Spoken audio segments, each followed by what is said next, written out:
அன்னைக்கு காலையில ரொம்ப புழுக்கமா இருந்துச்சு. மனசுலையும் சரி உடம்புலையும் சரி. ஏங்க, நீங்க போகும்போது அந்த ஏசி ஷோரூம்ல சொல்லிட்டு போங்களேன், இந்த வெயிலுக்கு ஏசி சரியா வேலை செய்யலை, ராத்திரியில எப்படிங்க தூங்குறது அப்படின்னு என் புருஷன்கிட்ட ரொம்ப சலிப்போட கேட்டேன்.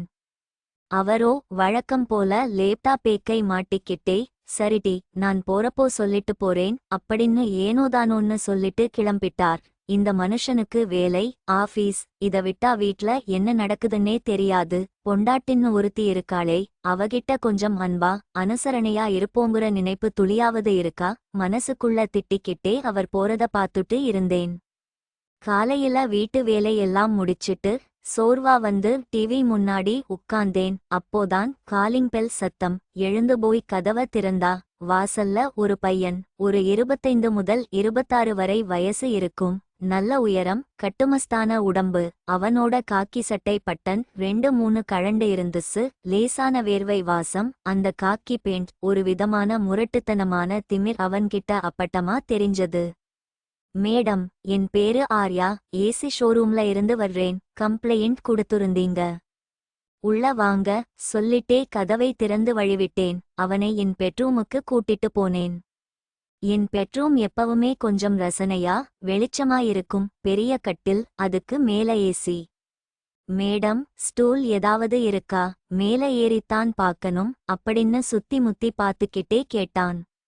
இல்லையே, பரவாயில்லை, நீங்க கட்டில்ல ஏறியே பாருங்க அப்படின்னு சொல்லிட்டு கொஞ்சம் தள்ளி ஓரமா நின்னேன். அவன் கட்டில் மேல ஏறி ஏசியை கழட்டிக்கிட்டு இருந்தான். நான் வீட்ல சாதாரணமா போடுற ஒரு ஸ்கர்ட்டும் கொஞ்சம் டைட்டான சட்டையும்தான் போட்டிருந்தேன். பெரிய அலங்காரம் எதுவும் இல்ல. அவன் எதேச்சையா கீழே திரும்புனப்போ அவனோட பார்வை என் மேல பட்டுச்சு. என் உடம்பின் வளைவுகளையும் அந்த டைட்டான உடையில நான் நின்ன விதத்தையும் அவன் ஒரு செகண்ட் கவனிச்சான். அவனோட கண்கள்ல ஒரு சின்ன தடுமாற்றம் தெரிஞ்சது. எனக்கும் உள்ளுக்குள்ள ஏதோ பண்ணுச்சு. ரொம்ப நாளா ஒரு வெறுமையில தனிமையில இருந்த எனக்கு அவன் என்னைய அப்படி பாக்குறது ஒரு மாதிரி திக்கென்னு இருந்துச்சு. தலைக்கு மேல கைய தூக்கி அவன் வேலை செஞ்சப்போ அவனோட சட்டை விலகி அவனோட வயிறும் அவனோட பேண்ட் கொஞ்சம் இறங்கி அவனோட உள்ளாடையும் லேசா தெரிஞ்சது. அவன் உடம்புல இருந்த அந்த முரட்டுத்தனம், அவனோட பேண்ட்ல தெரிஞ்ச அந்த இறுக்கம், அத பார்த்ததும் எனக்குள்ள ஒரு சின்ன நடுக்கம். என் புருஷனோட அந்த இயந்திரத்தனமான வாழ்க்கையவே எத்தனை நாள் தான் பொறுத்துக்கிறது? எனக்கும் உணர்வுகள் இருக்குல்ல அப்படின்னு மனசுக்குள்ள ரொம்ப நாளா அடக்கி வெச்சிருந்த ஒரு ஏக்கம் இப்போ சூடா வெளிய வந்துச்சு. வேணும்னே லேசா இருமி அவனோட கவனத்தை என் பக்கம் திருப்புனேன். என் சட்டையோட மேல் பட்டன் கொஞ்சம் விலகி என் மூச்சு காத்துக்கு ஏத்த மாதிரி என் மார்பு ஏறி இறங்குறத அவன் ஓரக்கண்ணால பாத்துக்கிட்டே இருந்தான். அவனால வேலையில சரியா கவனம் செலுத்த முடியல. கை நடுங்குறதும் அப்பப்போ என்னைய திருட்டுத்தனமா பாக்குறதுமா இருந்தான். இவன் சும்மா பாக்க மட்டும் இல்ல, நெருங்கவும் துடிக்குறான் அப்படிங்கிறது எனக்கு நல்லாவே புரிஞ்சது.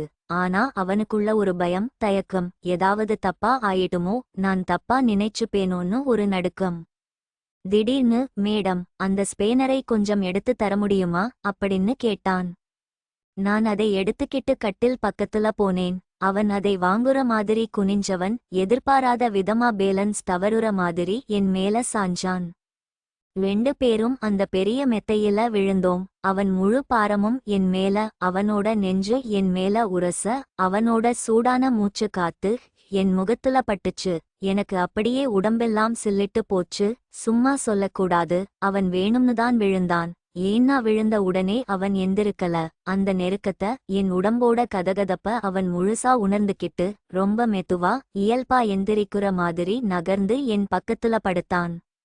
சாரி மேடம், தெரியாம பேலன்ஸ் மிஸ் ஆயிடுச்சு அப்படின்னு ஒரு அசட்டு சிரிப்போட முழுசா எந்திருக்காம முட்டி போட்டபடி கேட்டான். மம் அப்படின்னு சொல்லிட்டு லேசா அடிபட்ட மாதிரி முகம் சுளிச்சுக்கிட்டேன். ஆனா என் கைகள் எனக்கு தெரியாமலேயே அவனோட முரட்டு தொடைகள் மேல உரசிக்கிட்டு இருந்துச்சு.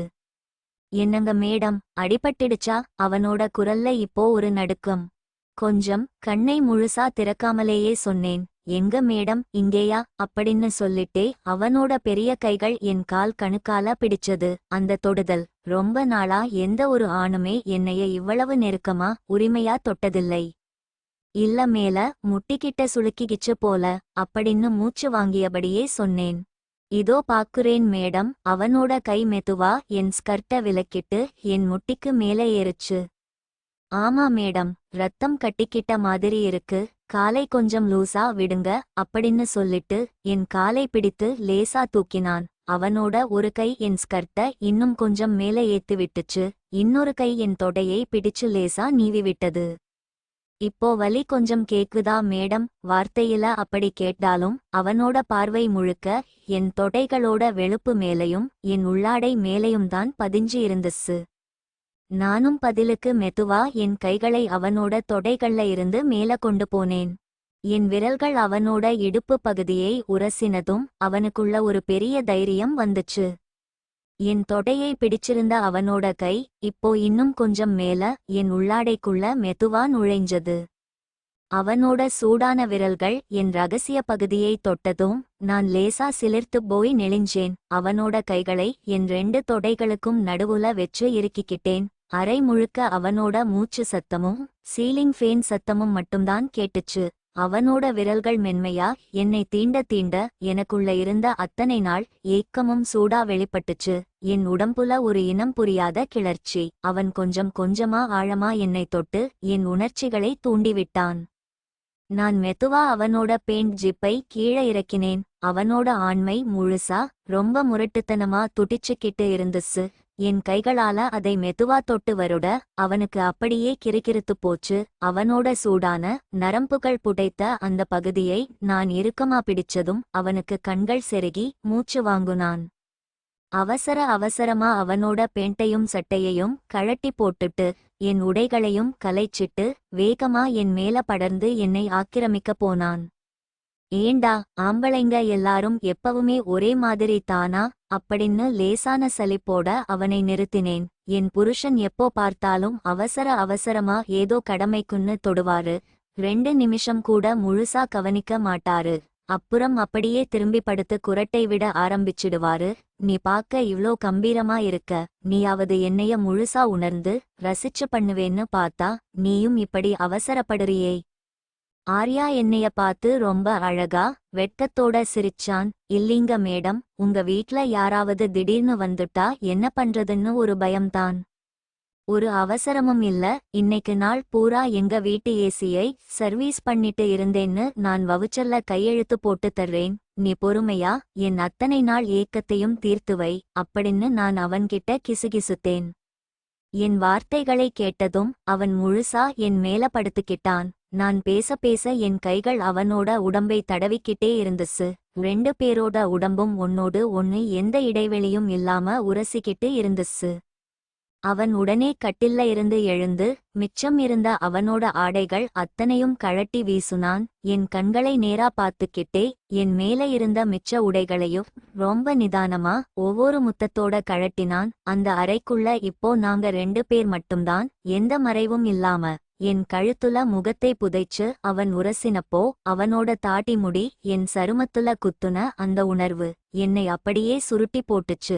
என் காது மடல்களை அவன் மெதுவா கடிச்சப்போ நான் இன்பத்துல சிலிர்த்து போனேன். அவன் என் உதடுகளை ஆழமா கவ்வினான். நானும் அவனோட அந்த முரட்டுத்தனமான வேகத்துக்கு ஈடுகொடுத்து அவனுக்கு முத்தம் கொடுத்தேன்.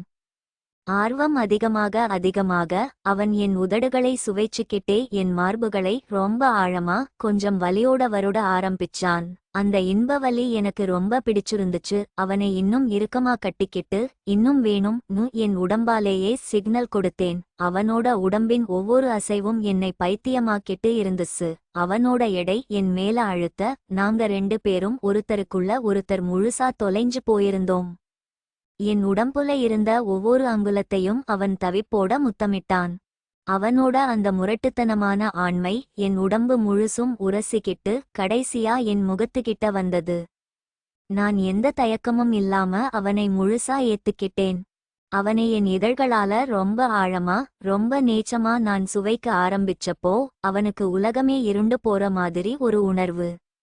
முட்டி போட்டுக்கிட்டு இருந்தவன் என் தலைமுடியை இறுக்கமா பிடிச்சுக்கிட்டு மூச்சு விடக்கூட சிரமப்பட்டுக்கிட்டு முழுசா என்கிட்ட சரணடைஞ்சான்.